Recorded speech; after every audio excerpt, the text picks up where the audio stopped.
Skyler White committed 14 felonies, laundered $80 million, and facilitated the death of a DEA agent. Yet while Walter White died alone, she walked away free. We think she's the victim? Wrong. She was the best criminal on the show. Today I'll prove that Skyler wasn't a hostage, she was a shark who beat the kingpin at his own game. If you look at the psychology of the show, Skyler's survival comes down to one thing: she beat expectations. Expectations were that she was a clueless housewife, but the reality was that she was a cold-blooded operator. She capitalized on the fact that no one was looking at her. For anyone else, the decision she made would have been the end of the road, but luck was on her side from the very beginning. It starts way back in season 1, before the blue meth even hit the streets. We see Skyler's true nature during the intervention scene with the talking pillow. This was her first major power play. She took a man who was dying of cancer, a man who had lost all control over his body and future, and she stripped him of his dignity in front of his entire family. She orchestrated a situation where he had no choice but to submit to her will. If Walt had been a stronger man at that time, or if Hank had seen through the manipulation, her control would have slipped. But she was lucky that Walt was desperate and weak. She managed to frame a hostile takeover of his life as an act of love. And then there is the smoking. When Skyler suspects Walt is hiding something, she doesn't just get angry, she gets dangerous. She starts smoking while pregnant. She knowingly endangers the life of her unborn child just to punish her husband emotionally.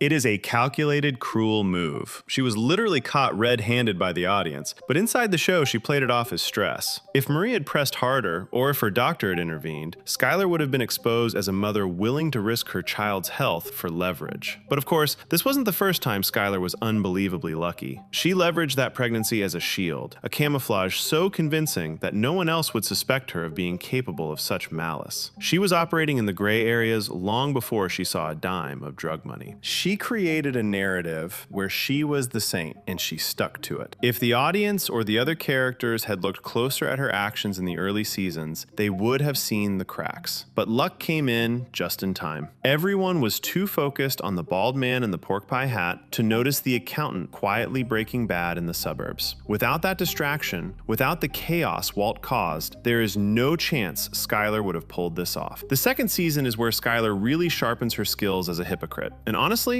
it is impressive to watch. She demands absolute transparency from Walt. She tracks his movements, questions his second phone, and dissects every single excuse he makes. She acts less like a wife and more like a federal agent conducting an interrogation. And when Walt lies to protect her from the dangerous reality of his new life, she punishes him with silence and moral superiority. But here is where the luck comes in. While she is grilling Walt under a microscope, she is living a double life of her own. She disappears from the house for hours without explanation. She starts reconnecting with Ted Benica, her former boss, creating an emotional bond that is a direct betrayal of her marriage. If Walt had turned around and asked her the exact same questions she was screaming at him, her entire high horse would have collapsed instantly. She was incredibly lucky that Walt was too busy trying not to get murdered by Tuco Salamanca or dying of thirst in the desert to notice what she was doing. He was fighting for his life, which gave her the perfect cover to explore her own illicit desires. She operated under the presumption of innocence that society gives to suburban mothers. No one suspects the pregnant lady of being deceitful. She used her belly as a shield, hiding in plain sight just as effectively as Gus Fring hid behind a fast food franchise. Any other husband might have called her out on her disappearances or the smell of smoke on her clothes. But Skyler lucked out. She had the perfect victim in Walt, a man so consumed by guilt and fear that he didn't feel he had the right to question her. She played the role of the aggrieved saint so well that she fooled everyone, including the audience, into ignoring her own shady behavior. She was walking a tightrope of lies, and if she had slipped just once, the moral high ground she loved to stand on would have vanished. But she didn't slip. She just kept climbing. The third season is where Skyler stops being a passive aggressor and becomes an active combatant, and she drops the biggest bomb of the entire series. I fucked Ted. This was not a confession. It was not a cry for help or an apology. It was a tactical nuclear strike aimed directly at Walter White's ego. She knew exactly where to hit him to cause the maximum amount of damage. Any other wife might have just filed for divorce or simply left the house, but Skyler wanted to win. She used her body as a weapon to humiliate him. She wanted to destroy him from the inside out. But the real villainy is not what happened in the bedroom. It is what happened in the accounting office of Beneke Fabricators. Remember, this is the woman who threw her husband out of the house for being a criminal. She screamed about morality and danger. But the second she finds out her boyfriend Ted is committing massive tax fraud, does she call the police? Does she run away in horror? No. She picks up a pen and joins the conspiracy. She does not just ignore the crime, she facilitates it. She uses her accounting skills to cook the books. She falsifies documents. She becomes a co-conspirator in a felony. And when the auditor shows up, she puts on the performance of a lifetime. She plays the clueless blonde who just does not understand numbers, manipulating a government official right to his face. It is brilliant, but it is also sociopathic. And this is where her insane luck kicks in again. If that auditor had been anyone else, anyone who was not susceptible to a low-cut top and a ditzy act, Skyler would have been in handcuffs right then and there. She gambled her freedom, not for her children, not for her husband, but for a man she was sleeping with. She managed to commit the exact same type of crimes she judged Walt for, but because she did it with a smile instead of a gas mask, she walked away clean. By season 4, Skyler White stops being a reluctant participant and fully evolves into a corporate raider. This is the moment she transitions from an accessory to the crime into the actual brains of the operation. Most people forget that it was Skyler, not Walt, who masterminded the most aggressive business move of the entire season. When it came time to launder the millions, Walt, being the pragmatist, wanted to buy the laser tag center. It was safe, it was pre-vetted by Saul Goodman, and it came with a guy named Danny who would look the other way. It was the logical, low-risk choice. But Skyler refused. She didn't want the easy way out. She wanted the car wash. And she didn't just want to buy it, she wanted to conquer it. She targeted Bogdan, the owner, not because he was a threat to their safety, but because he had insulted Walt's manhood years prior. This was personal. She developed a plan that was essentially extortion. She hired a con man to play a fake environmental inspector. She wrote a script. She directed the scene. She even used an earpiece to feed lines to her actor, orchestrating the entire fraud like a general on a battlefield. She psychologically terrorized a legitimate business owner with fake water purity reports until he was forced to sell his life's work for pennies on the dollar. This wasn't self-defense. This wasn't protecting her children. This was the destruction of a man simply because she could. She took his business, and then she took his first dollar as a trophy. That is the behavior of a villain who enjoys the game. When she handed those keys to Walt, look at her face. That isn't fear. That is the look of someone who just got a massive dopamine hit from wielding power. She was just as addicted to the control as Walt was to the chemistry. And once again, she got insanely lucky. If Bogdan had made one phone call to the real EPA, or if he had just been a little more stubborn, Skyler would have been facing federal charges for fraud and extortion. But she rolled the dice, and because the universe seems to bend around her, she won. And here is the smoking gun. This is the moment where Skyler White effectively pulled the trigger on Hank Schrader. We are talking about the crawl space episode. The situation is critical. Gus Fring has threatened to kill the entire family, including the infant daughter. Walt needs to disappear immediately. He rushes home for the money. He needs $500,000 to pay the disappearer for new identities. It is their only life raft. He goes to the subfloor, and the money is gone. Where did it go? Skyler gave it away. She took $622,000 of the blood money she claimed to despise, and she handed it to Ted Beneke. She did not do this to save her children. She did it to save her boyfriend from an IRS audit that might have exposed her own fraudulent accounting. She prioritized the financial safety of her lover over the actual lives of her husband and children. This is the butterfly effect that destroys everything. If Skyler does not give that money to Ted, the White family vanishes at the end of season 4. They leave Albuquerque. Hank never finds the book on the toilet. Hank lives. Gomez lives. Andrea lives. Every single death in season 5 is a direct result of Skyler's decision to embezzle the family's escape fund. When Walt is lying in that crawl space laughing maniacally, he isn't just having a breakdown, he is laughing at the cosmic irony of it all. He spent months fighting cartels, drug lords, and the DEA, only to be defeated by his own wife. Skyler dealt a blow that Gus Fring never could. She cut off his escape route, forcing him into a war that burned everything down. And the fact that she did it to pay off the debts of the man she cheated with is the ultimate betrayal. In season 5, Skyler puts on her greatest performance yet. She adopts the persona of the silent hostage. She walks around with a stone face, smokes chain cigarettes, and even stages a dramatic mental breakdown by walking into the pool during a family dinner. She wants everyone, especially Hank and Marie, to believe she is terrified of her husband. She is broadcasting the signal that she is a victim trapped in a nightmare. But let us look at the facts. When the moment of truth finally arrives, Skyler proves whose side she is really on. Hank discovers the truth about Walt. He corners Skyler in a diner and offers her the one thing a true hostage would pray for. He offers her a way out. He offers her protection. He puts a recording device on the table and asks her to tell him everything so he can save her and the children. If Skyler were truly the victim she pretended to be, she would have taken that deal in a heartbeat. She would have jumped across the table to safety, but she does not. She refuses to talk. She screams, "Am I under arrest?" and storms out. She does not run to the safety of the law. She runs straight back to the criminal. She meets Walt and delivers the most critical piece of intelligence he ever receives. She tells him that Hank knows. That is not the action of a hostage. That is the action of a loyal lieutenant, warning her general that the enemy is at the gates. She chooses to protect the drug empire over her own brother-in-law. She makes a cold, calculated decision to obstruct justice because, at this point, she is too invested in the money and the lifestyle to let it all burn down. And once again, her luck is staggering. Any other accomplice who refused to cooperate with the DEA after being caught would have been thrown in a cell immediately. But because she is Skyler, because she is the sister-in-law, and because she has spent a year cultivating this image of a helpless woman, Hank hesitates. He treats her with kid gloves when he should be reading her rights. She weaponized his love for her to buy Walt more time. She wasn't paralyzed by fear, she was paralyzed by greed. And she was lucky enough that Hank couldn't tell the difference until it was too late. Let's fast forward to the absolute breaking point in the episode Ozymandias. Walt comes home shattered. Hank is dead, but he is still trying to save the family. He is frantic, trying to pack, trying to get them to safety before the police arrive. What does Skyler do? She grabs a kitchen knife. She brings a deadly weapon into a situation that was de-escalating. She attacks him. And when Walt, acting in self-defense, manages to wrestle the knife away, she falls to the floor and screams. At that exact moment, their son runs into the room. And what does he see? He sees his father looming over his mother with a weapon. Skyler masterfully manipulates the optics of the situation. She allows her son to believe that his father is the aggressor, even though she was the one who slashed his hand. She turns her own child against his father in the most traumatic way possible, using Junior as a human shield to force Walt out of the house. But the greatest stroke of luck, the moment that proves the universe is rigged in her favor, happens on the telephone. Walt calls her. He knows the police are listening. He knows the line is tapped, and he gives her the greatest gift a criminal partner could ever ask for. He plays the monster. He screams at her, calls her names, and explicitly states that she knew nothing and that he forced her into everything. He is handing her a get-out-of-jail-free card on a silver platter. He is taking the fall for every single crime they committed together. And Skyler, she stays silent. She accepts the alibi. She lets him paint her as the helpless victim so she can avoid prison. She doesn't correct the record. She doesn't confess her role in the money laundering or the cover-ups. She takes the out. She lets her husband die a villain so she can live on as the tragic widow. It is the ultimate escape, and she didn't even have to work for it. She just had to hold the phone and let Walt save her one last time. So why do we actually hate Skyler White? For years, the common argument has been that the audience is just misogynistic, or that we simply hate the nagging wife who ruins the anti-hero's fun. But when you look at the psychology of the show, the reason is much deeper. We don't hate her because she is a woman. We hate her because she is a hypocrite. Think about the other villains. Gus Fring was a monster, but he was a professional. He was honest about what he was. Tuco Salamanca was a violent psychopath, but he was sincere in his madness. Even Walter White, the greatest liar of them all, eventually gave us the truth. In the finale, he finally admitted, "I did it for me. I liked it. I was good at it." He owned his darkness. Skyler never gave us that satisfaction. She never dropped the mask. She maintained the illusion of moral superiority until the very last second, even while her hands were stained with ink from fraudulent ledgers and indirectly with the blood of her own brother-in-law. She is a villain who refuses to accept the title. She demands the sympathy reserved for a victim while operating with the ruthlessness of a cartel associate. She is essentially Lady Macbeth, but instead of going mad with guilt, she just cut a deal with the prosecutor. Her greatest stroke of luck was that everyone around her underestimated her capacity for destruction. She was the blind spot for every man in the series. Walt, Hank, and Ted all failed to see her true nature until it was too late. And that is exactly why she is the only one left standing. She is the ultimate survivor, the gray cardinal who watched the empire burn and walked away from the ashes without a scratch. So I have to ask, what is your verdict? Did Skyler White deserve her happy ending as the tragic widow? Or should she be sitting in a cell right next to Saul Goodman? Let us know in the comments below. If you enjoyed this deep dive, you absolutely need to check out our video on every time Hank was 1 inch from catching Heisenberg, where we break down just how close the DEA actually came. And if you are feeling lucky today, go ahead and slice that subscribe button.